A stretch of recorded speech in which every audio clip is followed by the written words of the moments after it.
Para os jornalistas experientes que perderam seus empregos nos últimos anos, para os novos trabalhadores e para os estudantes, o jornalismo independente tende a ser uma boa alternativa de trabalho e renda nos próximos anos. É verdade que existem muitas ameaças no cenário do futuro do jornalismo. Existem oportunidades, como avalia a professora Janaína Grisibelli, que é pesquisadora do mercado de comunicação, vinculada à Universidade do Estado de Minas Gerais. Nessa entrevista, ela analisa com dados de estudos o cenário do mercado, com destaque para as perspectivas do jornalismo independente. Confira a nossa conversa. Você diz aí, né? O jornalismo independente ele acaba sendo um caminho para o jornalismo. Sim, ele é um caminho importante, inclusive, porque a mídia tradicional, ela como modelo de negócios, ela entrou em crise, já vinha em crise, já vinha num modelo de empresa enxuta, já na virada do milênio, né? Já estava empreendendo essa lógica.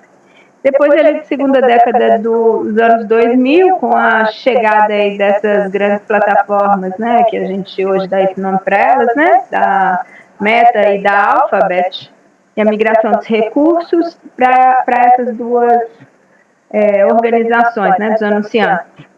Mais a disputa com os leitores em relação à quantidade de produção de materiais fez com que o modelo de negócios entrasse em crise. E aí, essas corporações, elas de fato não empregam mais os jornais.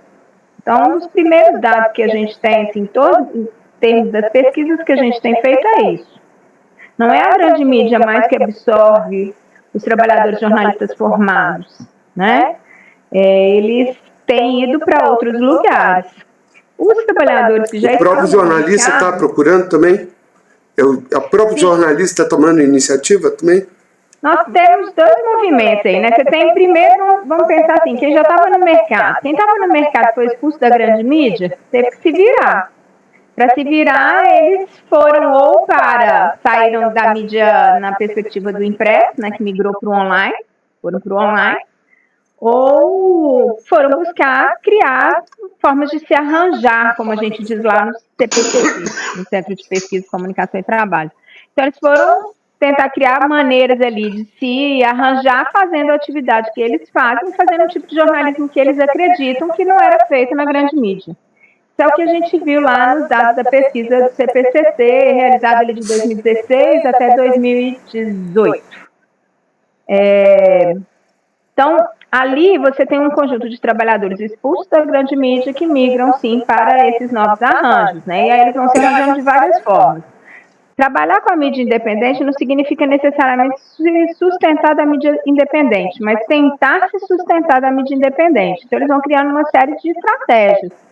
Eles buscam assinaturas, né, por meio ali, às vezes, de inscrições em sites de vaquinha online, né, venda de produtos, oferta de serviços, né? Alguns, inclusive, concorrem a editais de cultura, dependendo da situação, outros fomentos, fundações de financiamento, tudo são estratégias aí de possibilizar esse arranjo. Então, você tem esse cenário, tá? Bom, mas o que a gente está vendo não é só isso, não é só os novos arranjos, né? A gente vê uma migração de jornalistas para vários lugares. Então, a gente tem a ida dos jornalistas para as assessorias de imprensa, comunicação, sempre aconteceu. Isso aí sempre foi parte, aqui no Brasil, inclusive, é algo que é normal, às vezes, o jornalista numa parte da jornada ser jornalista, numa outra parte da jornada ser assessor. Né? Então, isso sempre foi uma atividade que foi realizada por eles. A novidade está na ida dos jornalistas para as agências de comunicação. E aí eu falo agências de publicidade, né, produtoras de conteúdo hoje, né, que se dá esse nome. Então, você tem realmente uma expulsão, às vezes, do jornalista da grande mídia e a migração mesmo para outros lugares. Tá? O que a gente vê, assim, com o processo de transformação que a gente viu, né, viu acontecer no início dos anos 2000, de precarização do trabalho de jornalista, né, que vai se materializar com os passaralhos ali na segunda década, o processo de precarização ele ficou ainda mais agudo. Então, hoje você tem um contingente significativo de trabalhadores do jornalismo que são freelancers, são MEI, né? E que não estão num vínculo formal de trabalho. As pesquisas que a gente fez pelo perfil do jornalista brasileiro, por exemplo, tem um contingente significativo de trabalhadores do jornalismo com carteira assinada e vínculos estáveis, mas porque a gente tem um conjunto de trabalhadores que estão trabalhando dentro de veículos públicos, Câmara, Assembleia, Senado, né? Então você tem essas instâncias aí também. Então são os profissionais mais bem pagos, são os concursados, tá? Mas você tem um grande contingente de trabalhadores que estão na informalidade ou que se gerenciam aí como MEIs para prestar o serviço sem gerar o vínculo de trabalho com o empregador. E aí, inclusive, alguns continuam prestando esse serviço para a grande mídia de onde vieram, mas sem agora essa relação estável de trabalho, né? Sim. Então, é o que eu tenho para te dizer desse processo de transformação. Por isso mesmo que a gente vê é que há um arranjo também dos trabalhadores no sentido de acumular atividades. Então, o instrumento que a gente utilizou na pesquisa do perfil, ela não nos permitia, o entrevistado ele tinha que escolher um caminho, assim. Se a principal fonte de renda dele era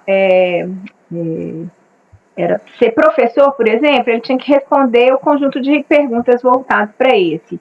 Se era trabalhar na mídia, era essa. Então, às vezes, você não conseguia pegar o acúmulo de atividades que ele tinha, mas a gente sabe por outras pesquisas que existe.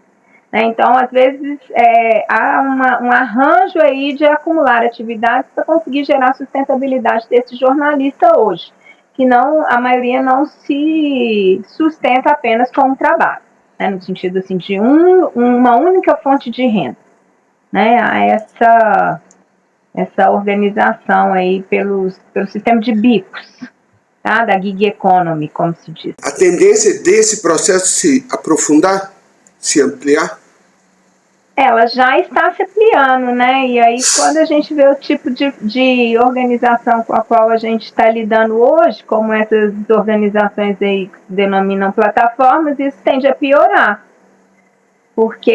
Primeiro porque há essa proposta de você poder, por exemplo, o jornalista pode, dependendo da plataforma, né? Ele pode, inclusive, se inscrever para oferecer o serviço dele ali para atender uma demanda específica, né? Então, ele precisa fazer um grande volume de trabalho para conseguir se remunerar pelas plataformas, se tornando um trabalhador nesse sentido, né, que se oferece pela plataforma. Por outro lado, você vai tendo aí também o desenvolvimento de ferramentas que pressionam ainda mais o desvalor desse trabalho de jornalista. Né? Então, o discurso de que, por exemplo, a inteligência artificial, pelos chatbots, elas vão substituir o trabalho humano na escrita do texto jornalístico, ela serve justamente para isso, para dizer que esse trabalho não tem valor mais, então ele pode valer menos, já que você tem uma máquina que vai fazer isso por muito menos, vai fazer muito mais. Então, esse tipo de lógica, ela opera em cima do trabalhador. Né? Quem está dentro das organizações fica mais pressionado a produzir mais, inclusive assumindo as tarefas daqueles que saíram, e esses postos de trabalho não são repostos, né? E ganhar menos, porque ele não passa a ganhar em razão dessa produtividade que ele teve que incorporar. Além de ter que lidar com essa pressão, né, que opera sobre ele, do temor do desemprego, da reserva industrial de trabalho e desse desvalor aí em relação aos instrumentos, né, que estão sendo utilizados, que podem substituí-lo. Então, há um processo, sim, né, em termos de desvalorização social e econômica da atividade. Agora, essa é uma atividade essencial. A gente viu isso durante a pandemia. Ninguém conseguia se organizar, sair, saber para onde ir, como se comportar, se não fossem as informações. Você precisava seguir o jornalismo para entender como se comportar durante a pandemia. Então, o jornalismo mostrou ali, né, assim, por que ele é um serviço essencial. E aí, uma das discussões que tem sido feitas é justamente essa, né, a necessidade de pagar o jornalismo. Porque, ao mesmo tempo que você tem essa crise do modelo de negócios da mídia tradicional, a gente viu, então, o surgimento de novos arranjos jornalísticos utilizando os instrumentos tecnológicos que a gente tem aí. Então, abre-se um veículo utilizando, né, assim, a partir da sua câmera, do seu computador, dos seus instrumentos.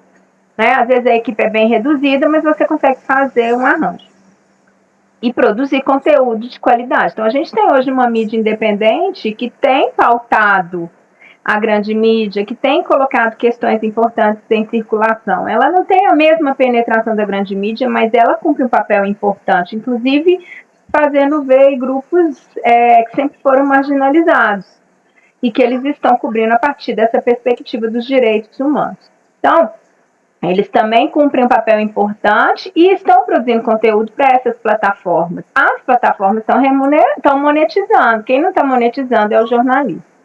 Então, essa é uma outra camada dessa discussão, Carlos, porque aí você tem, por exemplo, as plataformas criando situações em que o jornalismo independente vai buscar, na lógica dessas organizações, formas de se monetizar. E, ao fazer isso, ele cria uma outra forma de dependência, né? Porque ele passa a depender da lógica das plataformas.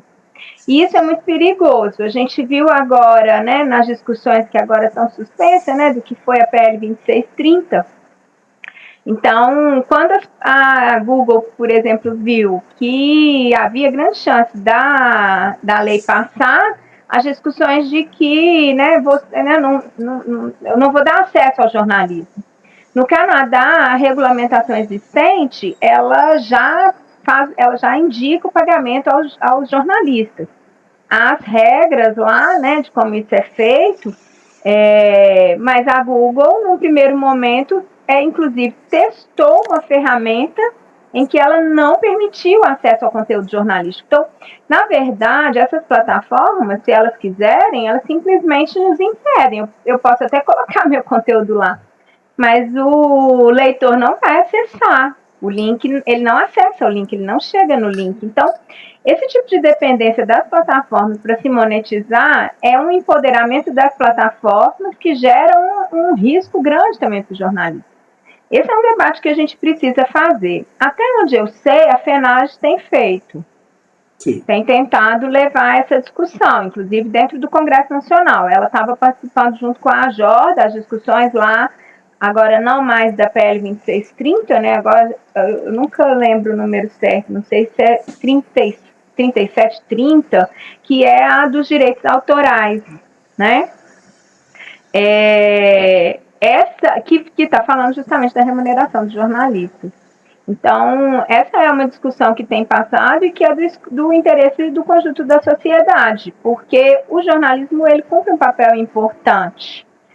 E ele é diferenciado. Os conteúdos que estão circulando na rede, né, não são a mesma coisa quando você vai ver um conteúdo jornalístico bem feito, cuidado, que foi apurado, né, que buscou as informações, que tomou o cuidado de construir o texto.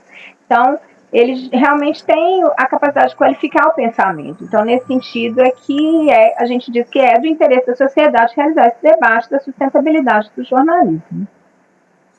Exato. Do seu estudo sobre a imprensa do Centro-Oeste, né, das iniciativas independentes no Centro-Oeste, o que ficou mais claro enquanto característica? Bom, aí a gente tem uma diferença, né? Lá na nossa pesquisa, diferente do que foi feito em São Paulo, a gente tinha uma suspeita de que os arranjos aqui eles seriam independentes, no sentido de não ter vínculo com grande mídia ou com conglomerados regionais, né? Ou com outras mídias já tradicionalmente estabelecidas na região, tá? Mas que eles não seriam alternativos, no sentido de querer se colocar como uma alternativa à grande mídia. Sim. Muito mais, né? Então, essa era a nossa hipótese. E ela, na verdade, se confirma. Então, a primeira característica é essa. Assim, a gente não viu no que a gente analisou, né? E é importante dizer Nós fizemos essa análise, agora está me fugindo de cabeça, acho que foi de 2017, 2016 até 2019, mais ou menos ali. 2020 no máximo, que depois a gente entrou numa outra pesquisa. Mas a gente não viu ali arranjos de jornalismo que tinham essa perspectiva de se colocar como uma alternativa à mídia independente. Então, trazer algo que você não vê na mídia independente. Né, como diz o Baudrillard, você colocar a câmera atrás, não atrás da polícia, mas atrás dos manifestantes. Né? Então, esse movimento aí, como uma perspectiva, a gente não viu.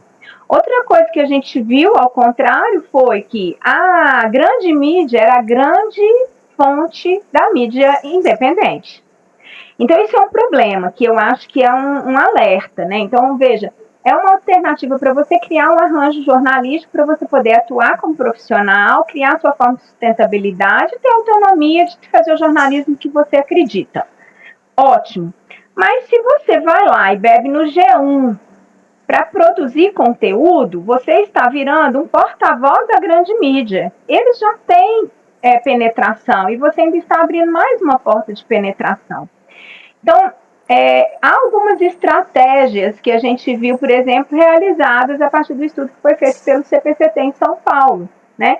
Que é a organização de arranjos que se identificam dentro de uma mesma perspectiva editorial. Então, se o caminho é os direitos humanos, se o caminho, e ele dialoga ali com questões de gênero, com questões de raça, com questões de outros movimentos sociais,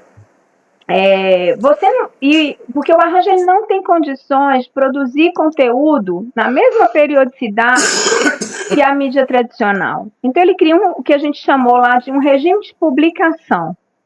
E aí, você tem formas. Uma delas é essa, republicando o que foi postado por outro dessa rede que se parece com você, mas não da grande mídia. Né? Porque senão você abre um espaço para esse que já tem espaço. Então, essa era uma outra característica, né, que a gente também viu. Outra coisa que eu também acho que vale a pena a gente destacar e que, para mim, também é grave. E reitero isso que a gente está falando, da falta de valor do trabalho de jornalismo. Nos arranjos que a gente analisou, e aí, assim, no estado de Minas, a gente fez o seguinte, a gente soltou um questionário e tentou fazer esse questionário circular aí pelo estado, de maneira que quem tivesse interesse em participar respondesse. A gente chegou a 32 arranjos, eu acho. Bom, os arranjos que a gente analisou, eles não apresentavam a equipe de trabalho. Quem são as pessoas que estão trabalhando nesse jornal? Né? Elas são formadas em quê? Elas estão ali há quanto tempo? Qual é o percurso delas? Né? Então, não havia nada, um completo apagamento do trabalho do jornalismo.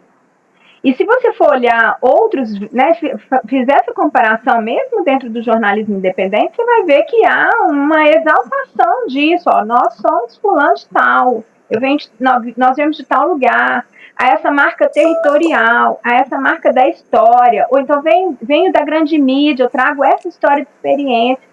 Então, isso tudo compõe a credibilidade do arranjo, que no caso de Minas Gerais a gente não encontrou. Então, isso desqualifica o veículo, porque não há nada. Não qualifica em termos de mostrar, olha, que é sério, nós somos profissionais. Então, não te diferencia de um influenciador para um jornalista, né? Não há diferença. Não valoriza o trabalho do jornalista nesse sentido, e não valoriza os sujeitos que estão ali. Então, qualquer um pode escrever. E aí, quando você vai para o conteúdo e vai ver a curadoria do que foi repostado, que é comum, né, acontecer isso nos arranjos, né, a gente vai cair em assessoria de imprensa, assessoria de comunicação e conteúdo do G1. Então, o conteúdo fica pobre. Você pode fazer uma melhor curadoria, entendendo melhor sua linha editorial, entendendo como é que naquela região você pode se diferenciar em termos do que a grande mídia está fazendo, que você vai fazer como mídia independente, né?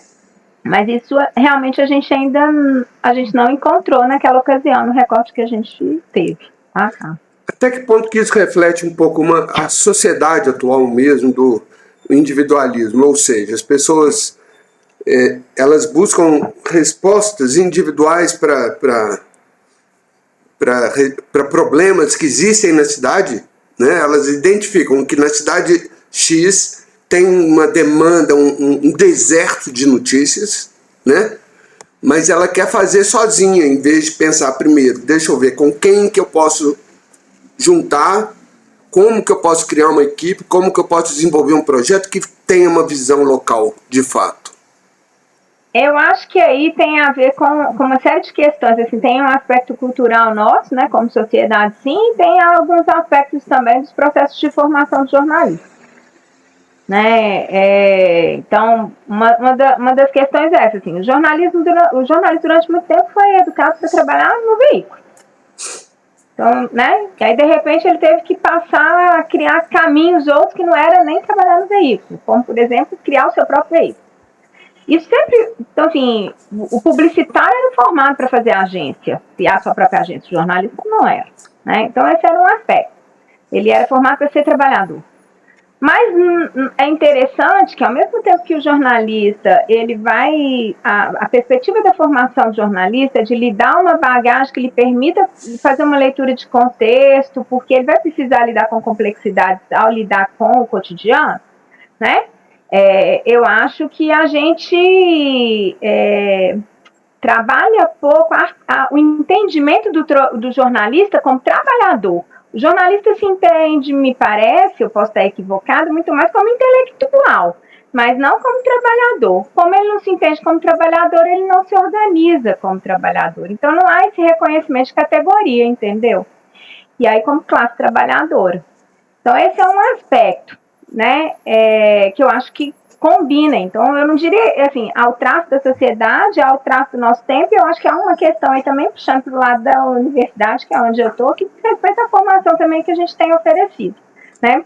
Poucas formas no processo de educação, você pensar práticas que não sejam eu, como trabalhador, me virando sozinho, eu arrumando um emprego, mas eu, no conjunto com meus colegas, encontrando caminhos para que a gente viabilize formas da gente se sustentar, né? Então, essa articulação coletiva, ela também precisa ser educada, né? Precisa ser ensinada. Então, acho que tem muito a ver com isso também. E nas cidades menores, né, aí você tem esses aspectos da concorrência. Aqui em Divinópolis, por acaso, a gente teve até algumas iniciativas que tentaram, sabe, articular ali um conjunto de pessoas trabalhando e tentando desenvolver um arranjo aqui e outro ali. Elas não foram bem sucedidas, mas eles tentaram. Agora, também me lembrei que agora um outro fato que eu acho também que a gente precisa dizer, Carlos, é de uma cultura que a gente vê organizações fazendo e a gente vê os veículos independentes também fazendo, né? Então, o estágio, por exemplo, e aí nós vamos voltar à questão do valor do trabalho de jornalista. Hoje a gente tem vários veículos de jornalismo independente que são feitos exclusivamente com trabalho de estagiário. E só com estagiário. Então, quem é que é o jornalista? O proprietário. Todos os outros que estão na linha de produção são estagiários, né? Então,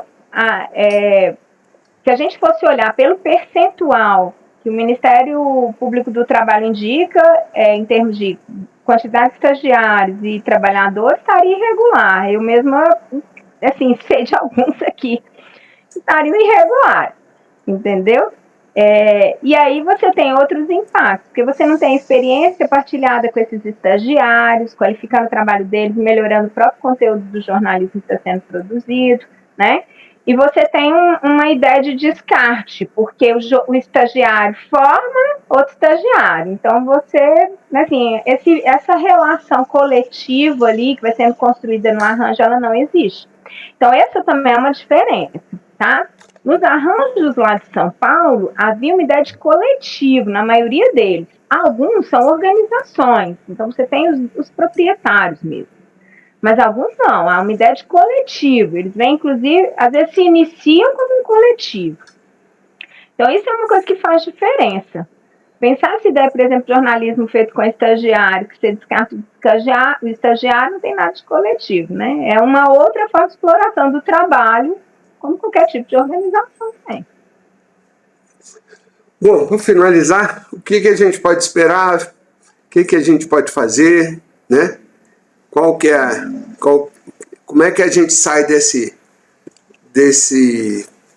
imbróglio aí, desse problema, né? Como é que a gente age? Então, ou não temos respostas, né? Sendo honestos, né? Nós não podemos dizer que a gente está num momento histórico confortável, né? Não estamos. E aí aqui é importante a gente fazer esse processo de reflexão mesmo, né? Mas acho que uma das pistas é essa mesmo que você coloca, assim, a questão do coletivo, ela é uma das maneiras de você encontrar caminhos, né? Então, a constituição de cooperativas de jornalismo, por exemplo, né, que elas caminham nesse sentido, de gerar formas dos trabalhadores construírem os veículos, né, e numa perspectiva diferente, em termos da maneira como essa organização, esse processo vai se dar, né, se sustentar, né? Então, e que vai para o jornalismo independente. Né? Ela também vai caminhar, né? Só a forma de organização societária delas é que são diferentes, aí, né? Então, eu não vejo muita alternativa, né? A questão, sim, da regulação dessas organizações que a gente tem hoje. Não tem como pensar o jornalismo hoje se a gente não falar de regulação das plataformas. Essa é uma pauta que precisa ser enfrentada para a remuneração dos jornalistas, né, e em relação à própria dependência dos jornalistas a essas organizações. Hoje se trabalha nas plataformas, se trabalha para as plataformas e se trabalha pelas plataformas. Então, não tem como não fazer essa discussão da regulação das plataformas para pensar o valor do trabalho desses jornalistas. Né? E o próprio acesso ao conteúdo, que é o que a gente está dizendo. Então, a mídia independente produz coisa relevante, mas ela ainda não consegue penetrar. E tem uma lógica aí, né, desse novo porteiro aí, que é a programação algorítmica, que não permite distribuir. Então, essas discussões elas estão postas hoje para nós, para que a gente tenha que realizá-las. E pensar aí, sim, né, os direitos trabalhistas dessa categoria, que foi fragilizado, especialmente com esse novo vínculo de mercado, de trabalho, que é o MEI. Então, essa é uma discussão também que a gente precisa realizar.